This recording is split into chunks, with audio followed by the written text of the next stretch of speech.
इस वक्त जमान पार्क का गेट तोड़कर जो है वो पुलिस अंदर दाखिल हो गई है।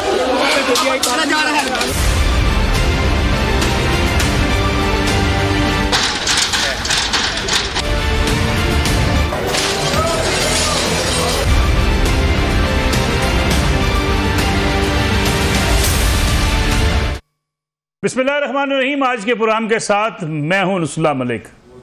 नाज़रीन, मुकदमात एक दूसरे के खिलाफ पहले भी थे और अब भी जारी हैं। गिरफ्तारियां पहले भी होती थी, छापे पहले भी मारे जाते थे और आज भी ऐसा ही हो रहा है।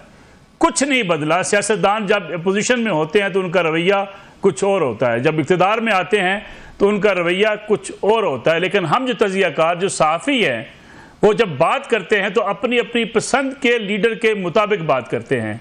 हमें अपने मुखालफ लीडर के खिलाफ छापे मारे जाएं, उनके घरों में दाखिल हुआ जाए, चादर और चार दीवारी का लिहाज न रखा जाए तो हमें कोई गिला शिकवा नहीं होता।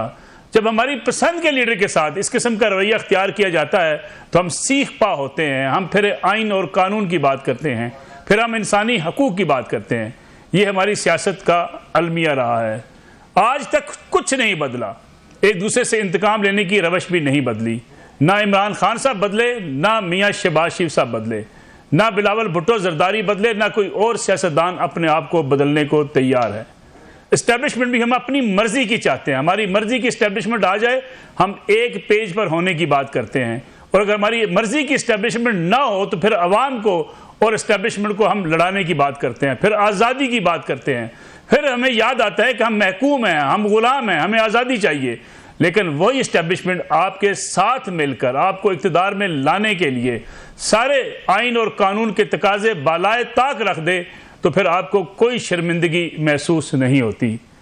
यही अलमिया अफसरान का है। सरकारी अफसरान को अगर आप जाकर देखें, एक मामूली सा अफसर अवाम के सामने ऐसे पेश आता है कि गोया उससे बड़ा अफसर इस दुनिया पर, इस रूए ज़मीन पर कोई नहीं है।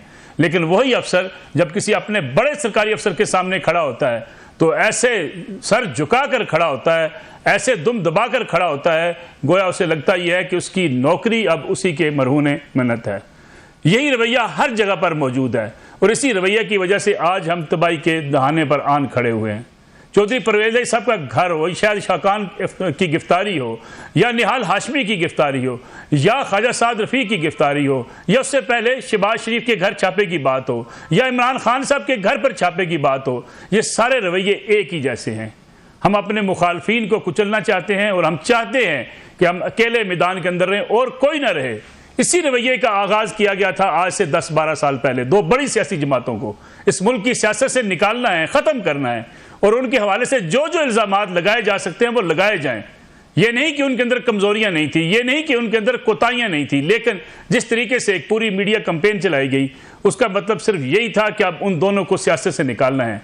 आज वही सियासत से निकालने वाले इमरान खान साहब खुद सियासत से निकलने का रोना रो रहे हैं और ये कह रहे हैं कि उन्हें दीवार के साथ लगाया जा रहा है, उन्हें माइनस किया जा रहा है। इससे पहले इमरान खान साहब यही माइनस करने के मरले से गुजर चुके हैं। ये अलमिया है हमारी इस सियासत का। और फिर अगर हम सियासी लीडर्स की बात करते हैं, सियासी लीडर्स का रवैया ऐसा है कि कारकुन उनके सामने हाथ बांध कर खड़े होते हैं, टिकटें वो अपनी मर्जी से देते हैं, फैसले अपनी मर्जी से करते हैं। गोया हर सियासी जमात के अंदर एक डिक्टेटर और एक आमिर उसका जो है वो रहनुमा बनकर बैठा हुआ है। किसी की जुर्रत नहीं कि उसके सामने बात कर सके। कारकुन अगर कोई जुर्रत इजहार करे तो उसे पार्टी से निकाल दिया जाता है।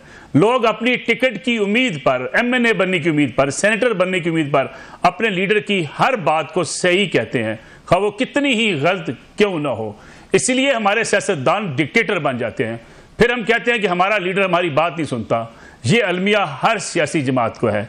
इसलिए किसी आज की सियासत की अगर हम बात करेंगे कि आज सियासत में दूरियां पैदा हो चुकी हैं, सियासत नफरतों में बदलती जा रही है। चौधरी परवेज़ साहब आज निशाना है तो कल कोई और होगा। हमें अपने उन रवैयों पर सोचना होगा जिसका हमने माजी में इजहार किया हुआ है। दूसरी तरफ इस्टेब्लिशमेंट के साथ हम टकराव की बातें जब करते हैं तो गोया जब इस्टेब्लिशमेंट के हम साथ थे तो उस वक्त जो हम गुन गाते थे वो भी हर रोज़ टेलीविजन चैनल पर आप देखते हैं। आज इस्टेब्लिशमेंट के लिए, अफवाज पाकिस्तान के लिए भी ये बड़ा मसला है कि वो अवाम और फौज के दरमियान जो दूरियां हैं इसको ख़त्म करना चाहती है। इसलिए कि मुल्क की सिक्योरिटी और मुल्क का दिफा तभी मुमकिन है जब अवाम और अफवाज पाकिस्तान एक सफ़े पर होंगे मुल्क के दिफा के लिए। लेकिन ये दूरियां तब पैदा करने की कोशिश की जा रही है जब आप इस्टेब्लिशमेंट को अपनी मर्जी के लिए इस्तेमाल करना चाहते हैं। आर्मी चीफ ने आज एक बार फिर वाजे किया, पिछले 3 मौक़ों पर ये वो वाजे कर चुके हैं कि अवाम और फौज के दरमियान दूरियां पैदा करने वाले मुल्क दुश्मनी का किरदार अदा कर रहे हैं। पाकिस्तान को एक भरपूर अगर दिफाई सलाहियत अपने अंदर बढ़ानी है, उसको और मजबूत करना है, तो अवाम को भी मिलकर बैठना होगा, सियासतदानों को भी मिलकर बैठकर अपना जायज़ा लेना होगा कि कहाँ वो गलत थे और कहाँ पे वो सही थे। मेरे साथ मौजूद है सीनियर सहाफ़ी और तजियाकार जनाब इरशाद अहमद आरिफ साहब। किसी तारफ़ के मोहताज नहीं, एक लंबा अरसा उन्होंने सहाफ़त के अंदर गुजारा। उन्होंने ये हुकूमतें बनते बिगड़ते आते जाते इस्टेब्लिशमेंट का किरदार अपनी आंखों से देखा है। मुजम्मल सोहरावर्दी साहब नौजवान सहाफ़ी कह सकता हूँ, मेरे दोस्त भी हैं, भाई भी हैं, बड़े खुलम खुला अपने तज़िये का इज़हार करते हैं और उनके साथ तशरीफ़ रखते हैं जनाब जनरल रिटायर्ड गुलाम मुस्तफ़ा साहब, जिन्होंने फ़ौज के अंदर एक अरसा गुजारा। फ़ौज के बाद आजकल वो टेलीविज़न चैनल पर हमारी रहनुमाई भी करते हैं, तज़िया पेश करते हैं, अपनी बातचीत भी करते हैं। इरशाद अहमद आरिफ साहब, जिस छापों की या जिस लड़ाई की हम बात कर रहे हैं, जिस सियासत में इंतकाम की हम आज बात कर रहे हैं, इस इंतकाम का सफ़र आपने सालों नहीं देखा? बिल्कुल मलिक साहब, अफसोसनाक बात है, बल्कि शर्मनाक कहना चाहिए कि सियासतदानों ने और हमारे हुक्मरानों ने माजी से कोई सबक नहीं सीखा। बल्कि जो मौलाना मौदूदी साहब ने बात की थी कि भाई ये सियासतदान कोई नई गलती भी नहीं करते बदबख्त ये हुक्मरान, उन्होंने तो खैर कहा था हुक्मरानों के बारे में और फौजी हुक्मरानों के बारे में, अयूब खान के बारे में, लेकिन सियासतदानों से हमने देखा कि मैं भुट्टो साहब के दौर से देख रहा हूँ कि इनके अंदर हर दफ़ा जब ये गलती करते हैं तो पहले से ज़्यादा बुरी गलती करते हैं और बुरा ही इनका तर्ज अमल होता है और भूल जाते हैं कि माजी में हमारे साथ क्या होता रहा है। अब देखें ना, अब जो कुछ हुआ है, एक बात तो ठीक है कि इंतकाम लिया जाता रहा, गिरफ्तारियां होती रहीं, छापे पड़ते रहे, लेकिन ये मैं पहली दफ़ा देख रहा हूँ कि किसी क्रेन के ज़रिए किसी का घर का दरवाज़ा तोड़ा जाए, बाहर का, अंदर के दरवाजे तोड़े जाएं और पुलिस जो है वो सिर्फ वो गिरफ्तारी के लिए ना जाए बल्कि तोड़ फोड़ करे। माजी में तोड़ फोड़ नहीं होती थी और लूट मार करे बाकायदा, जिस तरह माल गनीमत लूटा जाता है, ये इस दफ़ा देखा जा रहा था। बख्तरबंद गाड़ी जाके दरवाजे तोड़े जाएं, ये माजी में कभी नहीं हुआ था। तो इसका मतलब ये है कि हमारे हुक्मरान तबके ने माजी से कोई सबक नहीं सीखा और मुस्तकबिल के बारे में कभी नहीं सोचा। ये सिर्फ हाल में जिंदा रहते हैं और हाल को ये गलतियों से इस कदर भर देते हैं कि जब मुस्तकबिल आता है और इनकी बारी आती है तो फिर ये रोने धोने के अलावा इनके पास कुछ नहीं करना होता। ये बात कहना है कि जी फलां दौर में भी तो ये होता था, भाई होता था, तो कब ये दौर बदलेगा, कब आप सबक सीखेंगे और माजी की गलतियों से निजात हासिल करके नए दौर का आगाज करेंगे। ये नए दौर का आगाज इमरान खान लेकिन इरशाद साहब, बड़ी माजूद के साथ अगर मैं आपको इंटरप्ट कर रहा हूँ, इरशाद अहमद आरिफ साहब, ये तो फिर हर बार यही होगा कि चलें ठीक है, इमरान खान साहब ने किया उसको भूल जाएं, आज के बाद जो आने वाले हुक्मरान होंगे वो कहेंगे शहबाज शरीफ साहब ने जो किया उसको भूल जाएं। सर्कल तो ऐसे ही चलता रहेगा। नहीं, मैं वही अर्ज कर रहा हूँ ना कि ये अगर याद रखेंगे तो ये ऐसे ही चलेगा, लेकिन अगर कोई एक भूल जाएगा इस बात को कि जी माजी में जो हुआ वो गलत हुआ था और मुझे गलत नहीं करना चाहिए, तो फिर इस्लाह अहवाल होगी ना। दो गलतियां जो हैं मिलकर कोई जवाब नहीं फराहम करती कि जी पहली गलती का जवाब ये है कि दूसरी गलती की जाए। जब आप गलती का जो इजाला है वो गलती से करने की कोशिश करते हैं तो कभी इजाला नहीं होता। उसको गलत को गलत जब आप समझ रहे हैं कि जो माजी में गलत था वो आज भी गलत है और मुस्तकबिल में भी गलत होगा, लेकिन अब आप सोचेंगे कि माजी में जो हुआ वो गलत था, मुझे कम अज कम ये गलती नहीं करनी चाहिए। इसका नुकसान क्या हो रहा है? नुकसान ये हो रहा है कि जमहूरियत कमज़ोर से कमज़ोर तर होती है। जितनी कोशिश अवाम करते हैं, वकला करते हैं, सिविल सोसाइटी करती है, मीडिया करता है, खुद सियासतदान करते हैं और जमहूरियत को पट्टी पर लाने की कोशिश की जाती है, लेकिन जो ही इनको खुद मौका मिलता है ये कमज़ोर करने में लग जाते हैं। कौन सा ऐसा काम है जो अयूब खान ने किया है, ज़ियाउल हक ने किया है, परवेज़ मुशर्रफ ने किया है और इन लोगों ने नहीं किया? ये भी वही कुछ कर रहे हैं। तो इसका मतलब है कि इन्होंने जो इश्क है, रोमांस है जमहूरियत के साथ, इन लोगों ने वो ख़त्म करना शुरू कर दिया है और ख़त्म कर रहे हैं कि अगर परवेज़ मुशर्रफ का भी दौर ऐसा है, ये दौर भी ऐसा है, तो कम से कम परवेज़ मुशर्रफ के दौर में खुशहाली तो थी, फिर तो इसका मतलब है वो काबिल कबूल होना चाहिए। और इसका दूसरा जो पहलू है वो ये है कि इसका सबसे बड़ा विक्टिम मीडिया होता है। जब भी आपकी शहरी आज़ादियाँ कमज़ोर होती हैं, आइन कमज़ोर होता है, तो सबसे बड़ा विक्टिम हम लोग होते हैं। इसलिए हमें आवाज़ बुलंद करनी चाहिए कि गलतियों से कुछ सबक सीखें, आगे बढ़ने की कोशिश करें, आइन की पासदारी करें, ताकि एक बेहतर मुआशरा वजूद में आ सके। बिल्कुल ठीक है। मुजम्मिल साहब और वर्दी साहब, जो इरशाद साहब बात कर रहे हैं कि हम माजी की गलतियों से सबक सीखें, आगे बढ़ें, और ख़ास तौर पे मीडिया अगर बात करें तो ठीक है, अगर माजी में गलत हुआ है तो जो आज गलत हो रहा है उसको भी गलत कहे, लेकिन हम तो डिवाइडेड हैं। हम तो चाहते हैं कि मेरे लीडर के खिलाफ कोई कार्रवाई ना हो, हम दूसरे के खिलाफ कार्रवाई हो जाए। हम चाहते हैं कि हमारा लीडर बेशक कानून को ना माने, दूसरे सारे कानून को माने। हम चाहते हैं हमारे लीडर की जमानत गाड़ी में बैठकर हो जाए, दूसरे को जेल में जाके सर झुका के जो है वो बख्तरबंद गाड़ी में बैठना पड़े। देखें, जो जमहूरियत है और जो माशरा है वो यकसा निज़ाम इंसाफ की बुनियाद पर कायम होता है। जब तक यकसा निज़ाम इंसाफ नहीं होगा, ना जमहूरियत हो सकती है, ना कोई महज़्ज़ब माशरा हो सकता है। अगर हम गिरफ़्तारियों के ख़िलाफ़ हैं तो हम नाजायज़ गिरफ़्तारियों के ख़िलाफ़ हैं, लेकिन हम ये भी इस बात के भी ख़िलाफ़ हैं कि आप कोई रियासत के ख़िलाफ़ गुरीला जंग और ऐसी अस्करी मुज़ाहमत शुरू कर दें जिससे कोई नो गो एरियाज़ बन जाएं। लोग सैकड़ों जो हैं वो बेगुनाह गिरफ़्तार होते हैं और अगले दिन अदालत में पेश होते हैं और ज़मानत हासिल करते हैं। और सियासतदानों को तो कानून की पासदारी ज़्यादा करनी चाहिए। ये नया रुझान मैंने देखा है कि आपकी गिरफ़्तारी के लिए अगर रियासत का कोई इदारा आए कानून का, तो आप ख़ुद ये तय करने लग जाते हैं कि मेरी गिरफ़्तारी जायज़ है या नाजायज़ है, और ख़ुद ही जज बनकर कहते हैं कि चूँकि वो मेरे साथ नाजायज़ गिरफ़्तारी करने आया है, लिहाजा मुझे उसके आगे मुज़ाहमत करने का और पेट्रोल बम फेंकने का, अस्करी मुज़ाहमत करने का हक़ हासिल है। ऐसे तो कल जब पुलिस मुझे गिरफ्तार करने आएगी, मैं भी आगे से मुज़ाहमत करना शुरू कर दूंगा, तो फिर निज़ाम इंसाफ की तो ज़रूरत ही नहीं रहेगी। अगर इमरान खान को गिरफ्तार करने आए थे, वो गिरफ्तारी देते, अगले दिन अदालत से ज़मानत ले लेते। परवेज़ इलाही को गिरफ्तार करने आए थे, उन्हें गिरफ्तारी देनी चाहिए थी, अगले दिन जाके ज़मानत लेनी चाहिए थी। इस मुल्क में निज़ाम इंसाफ मौजूद है, यहाँ तो रात 12 बजे भी ज़मानतें मिल रही हैं। लेकिन क्या हम ये इस बात को जायज़ करार देना चाहते हैं कि कल को कोई आम शहरी को भी जब कोई पकड़ने आए तो उसको वही हक हासिल है जो इमरान खान और परवेज़ इलाही को हासिल है? उसको मुज़ाहमत का वो हक हासिल होगा यकसा निज़ाम इंसाफ के तहत, जो हक इमरान खान को जमान पार्क में और परवेज़ इलाही को ज़हूर इलाही पैलेस में हासिल है निज़ाम इंसाफ के साथ। तो इसलिए ये भी देखना पड़ेगा कि हमारे सियासतदानों को पहले तो कानून की पासदारी सीखनी है, और गिरफ्तारी जायज़ है या नाजायज़ ये तय करना अदालत का काम है। सियासतदान का आज खुद ये काम नहीं है ये किसी कि वो ये तय करे कि मेरी गिरफ्तारी जायज़ है या नाजायज़ नहीं है। मतलब इमरान खान साहब पूरे इंटरनेशनल मीडिया को कहते रहे कि मेरे पास ज़मानत है, और अगले दिन ज़मानत लेने पहुँच गए, झूठ बोलते रहे। इसी तरह परवेज़ इलाही साहब भी, अगर ज़मानत थी उनके पास तो आज ज़मानत क्यों हासिल की फिर उन्होंने? इसका मतलब है रात ज़मानत नहीं थी उनके पास। तो इसलिए मैं समझता हूं कि गलत गिरफ्तारियां होती हैं। यहाँ तो लोग 600-600 दिन रहे हैं, ठीक है, और उनकी जमानत नहीं हुई। 300-300 दिन कायदे इख्तलाफ के बगैर आपने आइन इस मुल्क का ऐवान चलाया है, वो उसकी जमानत नहीं होती थी, तो क्या उन्होंने आगे से अस्करी मुज़ाहमत शुरू कर दी थी?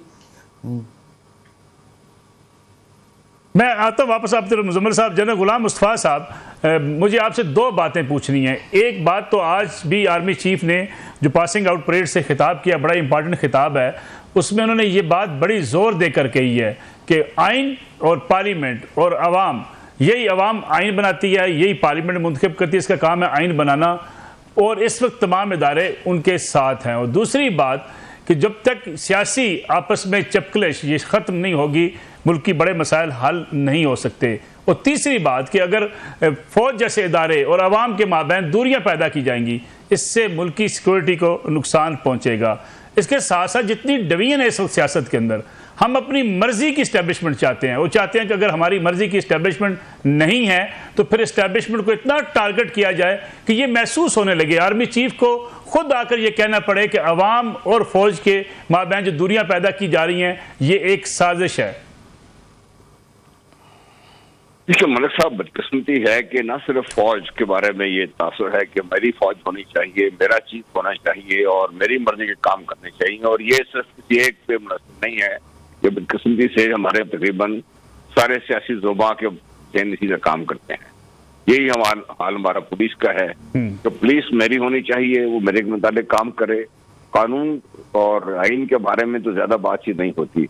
और अब बदकिस्मती से कुछ अरसे से रवैया यही हमारा अपनी जो आला अदालतें हैं उनके बारे में भी यही हो गया है। और ये भी इसमें भी अक्रॉस द बोर्ड बहुत, ये भी मैं किसी की तफसीस नहीं करना चाहता कि अदालत मेरी होनी चाहिए, चीफ जस्टिस मेरा होना चाहिए और मेरी मर्जी का फैसला होगा वो ठीक है, वरना आइन और कानून की कोई तशरीह जो मेरी मर्जी के मुताबिक नहीं है वो मुझे कबूल नहीं है। चीफ आर्मी स्टाफ ने बड़ा वाज़ेह आज 2-3 बातें की और आपने इशारा किया। सबसे पहले तो मैं फौज की बात करना चाहता हूँ। देखिए, जंगे कौम लड़ती है, फौज नहीं लड़ती। मैं 12 ही मिसाल दे चुका हूँ कि मैं 65 में वाले जंग में थे, कौम साथ थी और पाकिस्तान की फौज ने कौम की मदद के साथ अल्लाह ताला के फजल करम से अपने आप को सरखुर किया, पाकिस्तान को सरखुर किया। 71 मैं लड़ रहा था और मैं इस पाकिस्तान में था, कौम मेरे साथ नहीं थी। जो हमारा शेर हुआ, जो पाकिस्तान के साथ हुआ, वो भी सारी दुनिया ने देख लिया, इसमें तो कोई दो राय है नहीं है।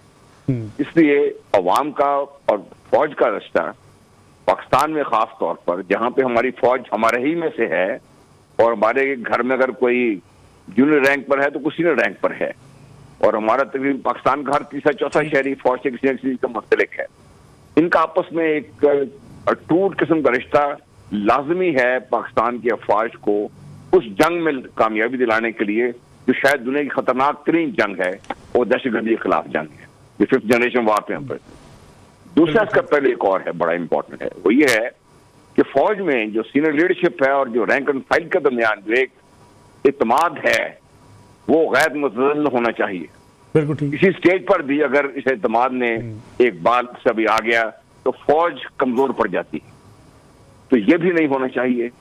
ये तो फौज के बारे में जो आज चीफ आर्मी साहब ने बात की, ये मैं एक बड़े अरसे से ये बात कर रहा हूँ, और हमारे सियासी लीडरशिप को समझना चाहिए कि ये किसी पार्टी की, नून लीग की या पीटीआई की फौज नहीं है, ये पाकिस्तान की फौज है, ये आपकी फौज है, सबकी फौज है ये। और इसको मजबूत रखना ये मेरा, आपका, सबका हमारा फर्ज है। जहां तक दूसरी बात है कि आइन के बारे में, वो भी मैं समझता हूं कि चीफ आर्मी स्टाफ ने बहुत वाज़ेह कर दिया है कि पाकिस्तान की फौज आइन के मुताबिक जो भी हमें काम मिला हुआ है उसमें कभी कोताही नहीं करेगी उसमें।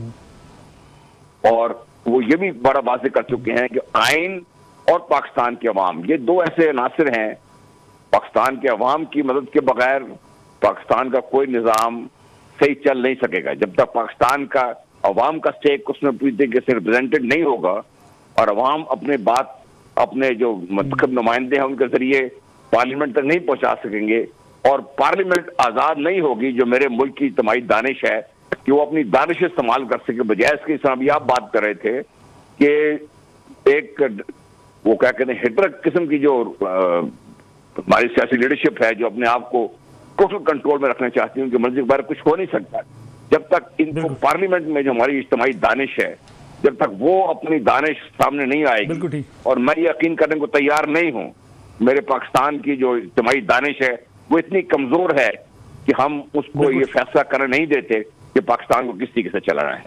ये भी बड़ा वाज़ेह मेरा ख्याल है कि पैगाम हमें पहुंचाना चाहिए, और ये मेरी आपकी जिम्मेदारी है कि हम ये अपनी लीडरशिप मुतालबा करें और वहां भी इस तरह से बात। तो बहुत सारी ऐसी चीजें हैं जो पाकिस्तान के आर्मी चीफ ने आज बात की, बहुत सारे अवहाम हैं जो दुनिया की नजर से उन्हें दूर किए, ठीक है, खास तौर पे। ठीक है जल साहब, एक ब्रेक का वक्त हुआ है, ब्रेक से जब वापस आएंगे तो अगले सेगमेंट में मुझे आपसे ये भी जानना है कि एक प्रोपेगेंडा पिछले कई रोज से जारी है हमारी दिफाई सलाहियत के बारे में। आज आर्मी चीफ ने भी उस पर खुलकर बात की, ये भी आपसे पूछेंगे। साथ ही साथ जायजा लेंगे कि ऑडियो लीक्स का ज़माना है, हर तरफ से रोज़ाना हमें देखने को मिलता है, कभी ऑडियो एक नई सामने आई थी, कभी किसी सियासी जमात की, लेकिन ज़्यादा ऑडियोज़ जो हैं वो एक सियासी जमात के वाले से ज़्यादा सामने आ रही हैं।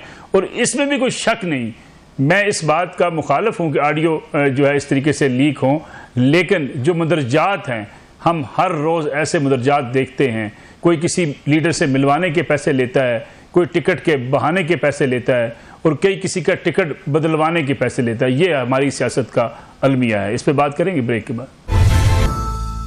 प्रोग्राम एक बार फिर खुश आमदीद। इरशाद अहमद आरिफ साहब, ये ऑडियो लीक्स का ज़माना है और सिलसिला रुकने का नाम ही नहीं ले रहा। आप भी ज़ाती तौर पे, मैं भी ज़ाती तौर पे, मुजम्मिल साहब भी इन चीज़ों की और जाने साहब भी मुखालिफ ज़रूर है। हम समझते हैं कि इस किस्म की चीज़ें जो है ऑडियो लीक्स हों, वीडियोज़ हों, ये सामने नहीं आनी चाहिए। लेकिन क्या ये सियासत का अलमिया नहीं है?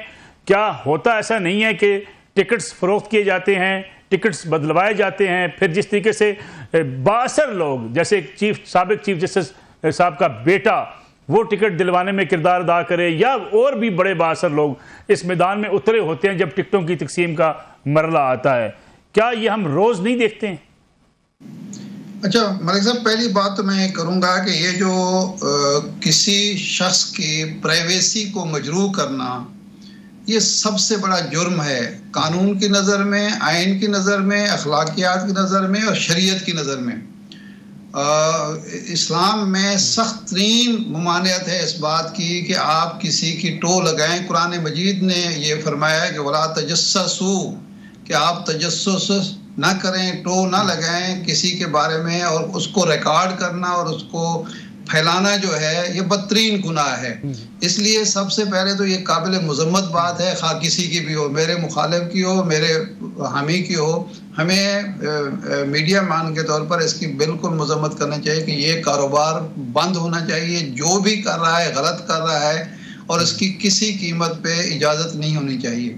दूसरी जो बात है, मेरा तो हमेशा से ये नुक्ता नज़र रहा है कि इस मुल्क को तबाह किया है सिफारिश के कल्चर ने। ये जो करप्शन है ये सिफारिश से जन्म लेती है।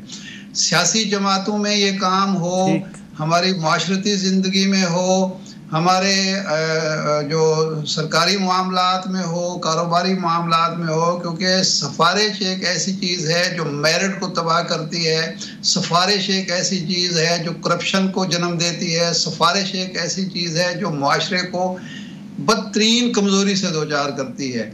अब प्रॉब्लम क्या है, हमारे यहाँ सियासी जमातें जो हैं वो एक ऐसे गिरोहों में तब्दील हो चुकी हैं जिसमें बाज़ माफियाज जो होते हैं उनकी गिरफ्त होती है, उनके मफादात का तहफ़्फ़ुज़ किया जा रहा होता है, और इसी वजह से पाकिस्तान रोज़ बरोज़ कमज़ोर हुआ है।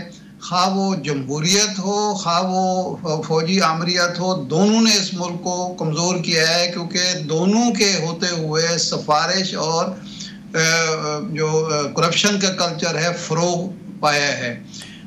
कौन नहीं जानता कि हमारे यहाँ तमाम सियासी जमातें टिकट बेचती हैं। कौन नहीं जानता कि करीब तरीन ताल्लुकात की बुनियाद पर टिकट तकसीम होते हैं, और उसी की वजह से जो आम सियासी कारकुन है, पढ़ा लिखा सियासी कारकुन है, ज़हीन सियासी कारकुन है, वो नज़रअंदाज होता है, उसकी हक तलफी होती है। नालायक लोग, घटिया लोग, करप्ट लोग जो हैं वो आगे आते हैं अपने पैसे के ज़ोर पर, अपने ताल्लुकात के ज़ोर पर, अपने रिश्तेदारियों के ज़ोर पर।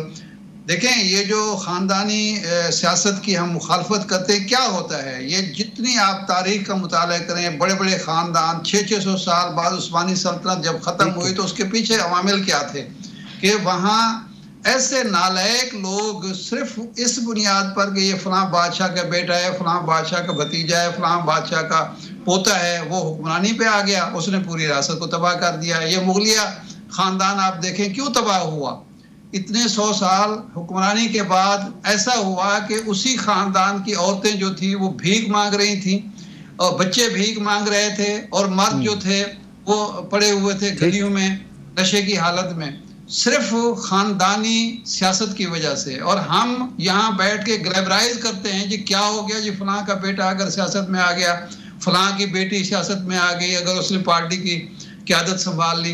भाई आप देखें तो सही कि दुनिया ने इस लानत से निजात हासिल क्यों की? क्योंकि एक आदमी अगर इत्तेफाक से अच्छा सियासतदान आ गया, काबिल सियासतदान आ गया, उसने अपने नालायक बेटे को, नालायक बेटी को, नालायक बीवी को आगे कर दिया, तो वो सियासी जमात तबाह नहीं हो रही होती, मुल्क तबाह हो रहा होता है। तो इसलिए ये जो काम हो रहा है, लेकिन इरशाद आरिफ साहब, ये दो बड़ी सियासी जमातें जो माजी की हमारे इक़्तिदार में रही हैं, इरशाद साहब, हौसला शिकनी करनी चाहिए। जी जी इरशाद साहब, लेकिन ये दो बड़ी सियासी जमातें जो इक़्तिदार में रही हैं, इन पे नहीं, मैं समझता इन दो सियासी जमातों पर तो तनकीद ही ये थी जिसका हम आज तज़किरा कर रहे हैं।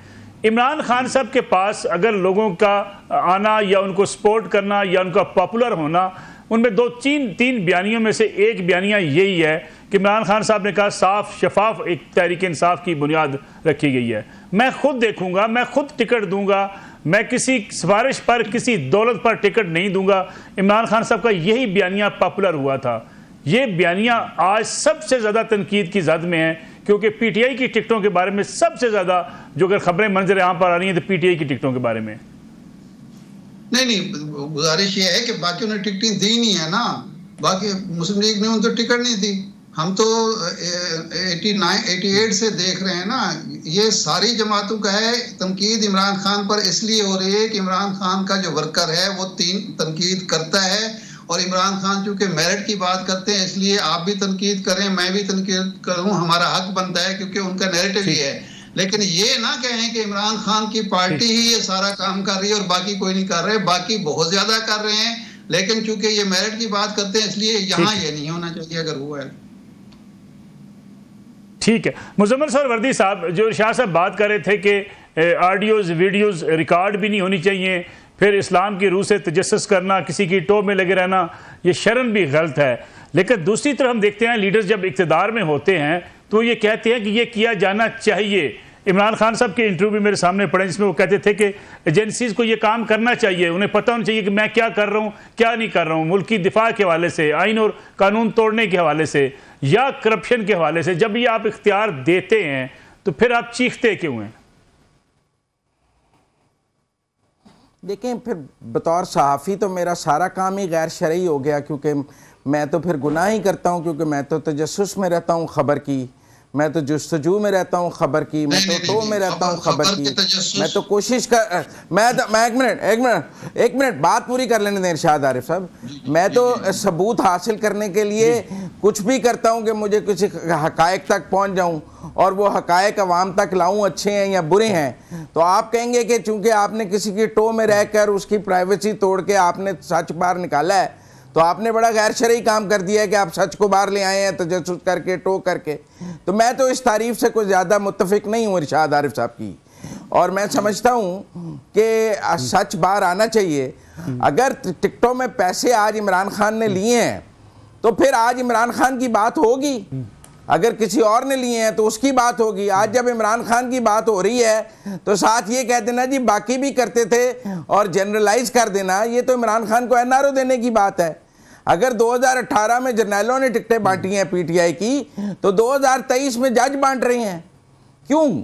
इस मुल्क की जुडिशल इस्टेब्लिशमेंट आज मिलिट्री इस्टेब्लिशमेंट से ताकतवर है।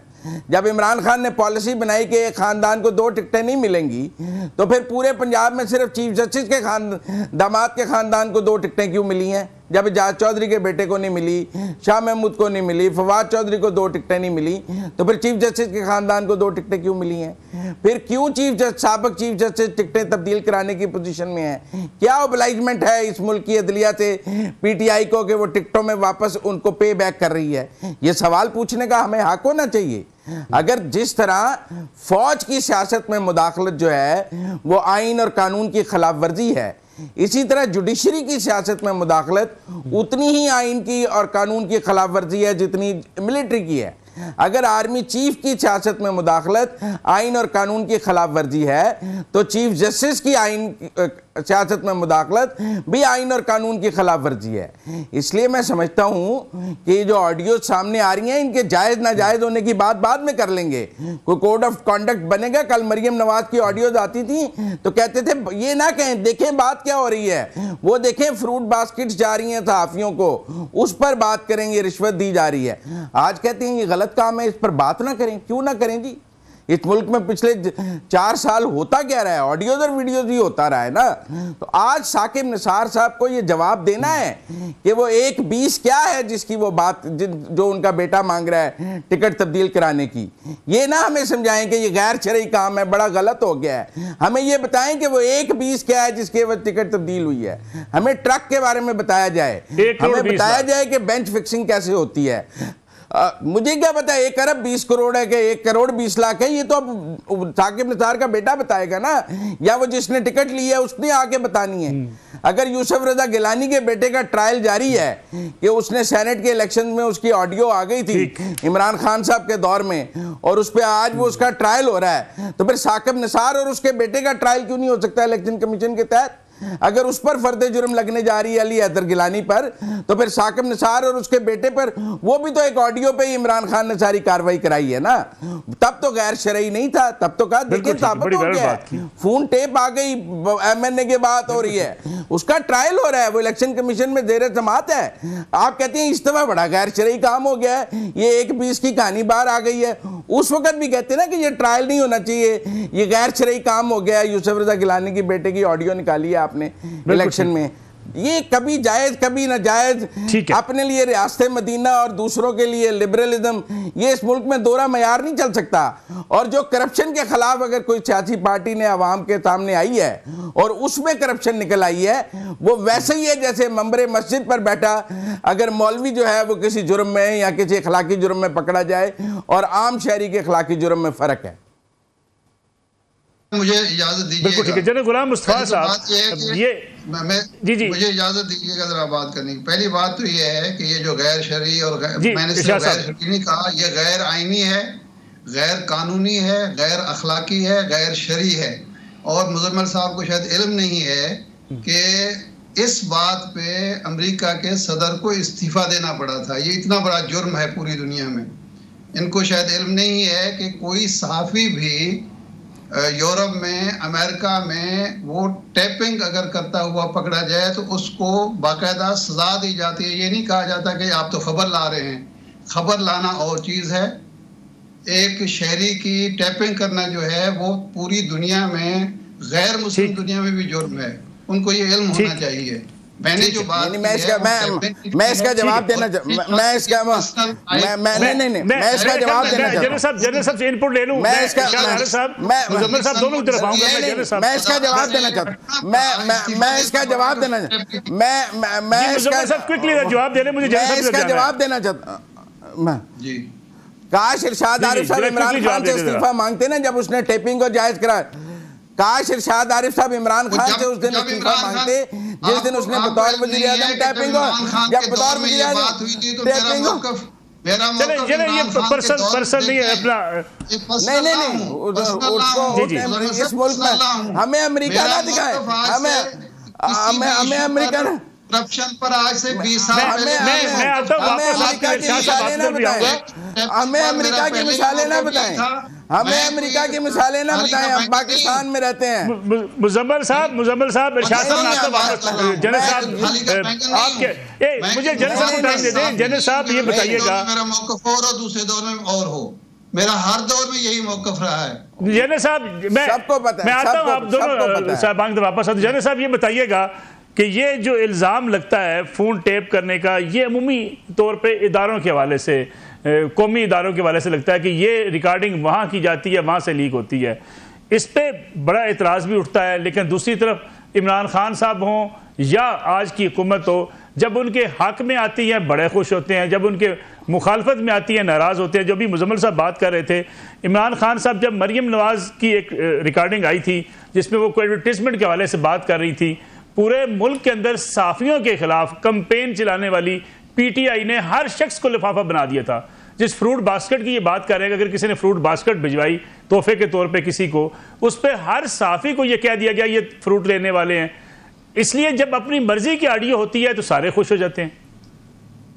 तो मलिक साहब बेसिकली मेरा ख्याल है मेरे दोनों दोस्त भी इस बात से एग्री करते हैं कि ये हर लिहाज से गलत काम है। ये कोई भी करे, मैं करूं, आप करें, एक इदारा करे, दूसरा इदारा करे, इसके लिए हमारी अदालतों ने बड़े वाज़ेह कानून फिक्स करते हुए हैं, उसके मुताबिक काम करें। अगर कोई ऐसी चीज है जो कौमी सलामती से मुतालिक है, जिसके बारे में आपको समझ चाहते हैं कि इसके बारे में आपको पता करना है, तो वो अदालत उसकी इजाजत देती है, उसके मुताबिक टेपिंग होती है। और ये बदकिस्मती दूसरी ये है कि जब भी इस किस्म की चीज आती है तो फौरन कोई सोचे समझे बगैर कि किस किस इदारे के पास ये काबिलियत है और कौन कौन ये इदारा ये कर सकता है और कोई इदारा करेगा क्यों करेगा, वो सोचे बगैर इल्जाम स्ट्रेट अवे हमारे एस्टेब्लिशमेंट की तरफ लग जाता है। ये बदकिस्मती है हमारी। बहरहाल ये तो एक इशू है। आप जो बात कर रहे थे, देखिए पाकिस्तान में चंद दो तीन चीजें गुज़श्ता चंद दिनों से, चंद हफ्तों से अंडर डिस्कशन थी। नंबर एक कि पाकिस्तान ने कश्मीर का सौदा कर दिया। पाकिस्तान का कोई शख्स, कोई लीडर, डिक्टेटर हो, कोई आ जाए माई का लाल, कश्मीर का सौदा नहीं कर सकता। पाकिस्तान के अवाम उसको चीट फाड़ के रख देंगे। ये कश्मीर पाकिस्तान के अवाम उसके मुहाफिज हैं, उस जो हमारा पाकिस्तान का स्टांस है। ये जरूर रहा है कि हमने कश्मीर के बारे में ऑफ एंड ऑन हमारी जो पॉलिसीज रही हैं वो डिफेक्टिव भी रही हैं और कंसिस्टेंसी लैक करती रही है। आज चीफ आर्मी स्टाफ ने बड़ा वाज़ेह बता दिया इस चीज के बारे में। मेरे ख्याल इसके बारे में भी बहस बंद होनी चाहिए। दूसरा, कुछ अर्से से ये बात चल रही थी कि किसी हमारे चीफ ने, गुज़श्ता चीफ ने कहा है कि पाकिस्तान फौज काबिल नहीं है। देखिए, पाकिस्तान आर्मी चीफ की जो एक सिंगुलर रिस्पॉन्सिबिलिटी है कि अफवाज पाकिस्तान को 24/7 365 उन तमाम मकसद के असूल के लिए तैयार रखना है जो स्टेट ऑफ पाकिस्तान ने तस्वीर किए हैं। इसमें कोई इफ्स एंड बट्स की बात नहीं होती कभी भी। हर लेवल पे कमांडर की जिम्मेदारी होती है और हमारी पूछ इसी बात पे होती है। हमारी खिंचाई सिर्फ इसी बात पे होती है कि आप तैयार हैं कि नहीं तैयार हैं। अगर तैयारी में जरा सी भी कमी पाई जाए तो वो कमांडर उस जगह पे उसको कहते हैं टेकन टू टास्क उसके होता है। तो ये आज चीफ आर्मी स्टाफ ने बड़ा वाज़ेह कर दिया। तादाद पाकिस्तान की हमेशा से कम रही है। कभी पाकिस्तान ने, मेरे तो गिला भी यही रहा है कि पाकिस्तान की एम्बिशन ही कोई नहीं है सिवाय इसके कि हमें अमन से रहने दिया जाए, सिवाय इसके कि कश्मीरियों को उनका हक खुदरा दिया दिया। इससे ज्यादा तो पाकिस्तान ने न कभी बहुत बड़ी ताकत बनने की बात की है, ना किसी दूसरे इलाके पे, कि दूसरे के इलाके पर कब्जे की बात। और हमने तो हमेशा जनरल साहब कहा है कि हमारे खिलाफ अगर जारियत की गई तो उसका भरपूर जवाब देंगे। पाकिस्तान की सारी जो फोर्सेज हैं वो गेड इसी तरीके से हैं कि पाकिस्तान का दिफा कर रहे हैं हमने। तो पाकिस्तान के दिफा को ना काबिल तफसील बनाने के लिए जो कुछ भी होगा वो कर रहे हैं। जो रिसोर्सेज कौम फायदे पाकिस्तान को मुहैया करती हैं उसके मुताबिक चीफ आर्मी स्टाफ की बेसिक जिम्मेदारी है। तो आज चीफ आर्मी स्टाफ ने यह भी वाज़ेह कर दिया है कि किसी को ये शक नहीं रहना चाहिए कि पाकिस्तान की फौज तैयार नहीं है। पाकिस्तान की फौज हम हर लिहाज से तैयार भी है और आप देख रहे हैं गुज़श्ता 2-2.5 दहाइयों से लगातार जंग की हालत में है और मुश्किल तरीन जंग लड़ रही है जो दुनिया में शायद ही किसी फौज ने इतनी देर की जंग लड़ी हो। इसलिए हमारे अवाम को ये भरोसा होना चाहिए कि फौज पाकिस्तान अपने फ़राइज़ से गाफिल नहीं है और कोई चीफ इस फर्ज से गाफिल नहीं रह सकता, क्योंकि अगर वो चीफ ये कह दे वो चीफ रहने के काबिल नहीं है, क्योंकि उसने उस ड्यूटी में ये फेल्ड इन द ड्यूटी जो उसकी मेन जिम्मेदारी है। बिल्कुल में कोई शक नहीं होना चाहिए। बिल्कुल ठीक। जनरल साहब, एक और कमर्शियल ब्रेक प्रोग्राम में शामिल करते हैं, वापस आएंगे तो साथ ही साथ बात करेंगे कि चौधरी परवेज इलाही के घर छापा क्या मुज़ाकरात की राह में रुकावट बन जाएगा। इस पर बात करेंगे एक ब्रेक के बाद। प्रोग्राम एक बार फिर खुश आमदीद। इरशाद अहमद आरिफ साहब, ये बताइएगा चौधरी परवेज इलाही के घर छापा क्या मुज़ाकरात की राह में रुकावट बन सकता है? मेरा ख्याल है बनना नहीं चाहिए, इसलिए कि जो मुज़ाकरात हो रहे हैं अगर उसमें अवाम की भलाई है, मुल्क की भलाई है, आईने पाकिस्तान की बालादस्ती कायम होती है और जो अनासर ये चाहते हैं कि मुल्क में अदम इस्तेकाम जारी रहे, सियासी, मुआशी, माशरती, वो उनकी तो ख्वाहिश ये हो सकती है कि ये मुज़ाकरात में रुकावट बने और मुज़ाकरात नाकाम हो जाएं। और किया भी इसीलिए गया ये सारा कुछ। इस मौके पर ये छापा जो है इसका ख़ास मकसद है, या तो मकसद ये है कि हुक्मरान इत्तेहाद के अंदर इख्तलाफ है और एक अंसर जो है उसको सबटाज करना चाहता है, या ये है कि तहरीक इंसाफ को पीछे हटाना चाहता है अपनी चीज से। तो इसलिए तहरीक इंसाफ को चाहिए कि वो मुज़ाकरात के अमल को जारी रखे और नतीजा खेज बनाने की कोशिश की जाए दोनों तरफ से। लेकिन अगर ये मुज़ाकरात की नाकामी का सबब बनता है तो ये अफसोसनाक होगा। इरशाद आरिफ साहब, क्या आप समझते नहीं है कि दोनों इतराफ को कुछ न कुछ लचक का मुजाहरा करना होगा? जो एक दूसरे के खिलाफ एक जारहाना किस्म की बयानबाजी है, कम अज़ कम मुज़ाकरात के दौरान उसको बंद कर देना चाहिए। मेरा तो ख्याल है कि पहली नशिस्त में तय ही ये होना चाहिए। हमने माजी में देखा है कि जब भी कभी मुज़ाकरात होते हैं दो चीज़ें तय की जाती हैं। नंबर वन तो ये है कि आज के बाद कोई बयान दोनों तरफ से एक दूसरे के खिलाफ नहीं आएगा, खामोशी होगी और मुज़ाकराती टीम तो बिल्कुल मीडिया के सामने नहीं आएगी। माजी में जो भी मुज़ाकरात कामयाब हुए इस बेस पे कामयाब हुए। दूसरा ये होगा कि कोई किसी किस्म की इंतकामी कार्रवाई नहीं होगी और फ़ज़ा को साजगार बनाया जाएगा। लेकिन मालूम नहीं, ये दोनों दाना लोग भी हैं, तजर्बाकार भी हैं, इन्होंने ये काम नहीं किया। लेकिन अब भी वक्त ये है कि हुकूमत कोशिश करे कि उसके किसी एलिमेंट की किसी कार्रवाई से दूसरी जो टीम है उसको शकूक शुबात पैदा ना हों या उनको शिकायत पैदा ना हों। और इस टीम का फ़र्ज़ ये बनता है, जो अपोजिशन की टीम है, कि इनके लीडर्स और इनके साथी जो हैं कोई ऐसा बयान ना दें जिसकी वजह से माहौल जो है साजगार ना रहे। तो ये दोनों की जिम्मेदारी है और ऐसा होना चाहिए। मुज़म्मिल साहब, आपको लगता है कुछ साजिश है मुज़ाकरात कामयाब ना हो, छापा इसलिए मारा गया और हुकूमत या अपोजिशन में से कोई लोग नहीं चाहते कि ये मुज़ाकरात हों? नहीं, तहरीक इंसाफ ने ऐलान कर दिया है कि वो मुज़ाकरात जारी रखेंगे और वो उनका स्टेटमेंट आ गया है, फवाद चौधरी साहब का ट्वीट आ गया है। वैसे भी परवेज इलाही साहब की तहरीक इंसाफ में वो है, लेकिन गिले शिकवे वहाँ होंगे ना ये ज़्यादा कि हमारे घर छापे मारे जा रहे हैं और आप मुज़ाकरात करते हैं। नहीं, वो ऐसा कोई गिला शिकवा नहीं होगा। मैं बहरहाल रिकॉर्ड की दुरुस्ती के लिए एक और बात कहना चाहता हूँ कि जब ये मुज़ाकरात कल इख्तिताम हुआ और हुआ कि अगला मंगल को होंगे, तो इसहाक डार साहब से मीडिया ने पूछा कि क्या बात हुई, तो उन्होंने कहा देखें हम ये बात पब्लिक नहीं करना चाहते कि क्या बात हुई है। एक तजवीज़ उनकी है, एक हमारी है। मंगल को हम दोनों दोबारा बैठेंगे और तब तक हम ये बात जो है पब्लिक नहीं करना चाहते कि उनकी तजवीज़ क्या है और हमारी तजवीज़ क्या है, जो मैं समझता हूँ बड़ी रीज़नेबल बात थी। लेकिन इमरान खान साहब ने रात को टीवी पे आके कह दिया कि वो कहते हैं बजट के बाद हम तोड़ देंगे। उन्होंने बजट पेश करके कौन सा तीर मार लेना है? तो फिर बात तो पब्लिक इमरान खान साहब ने कर दी ना, जो मुज़ाकरात में हुई थी, जो भी तजवीज़ आई थी।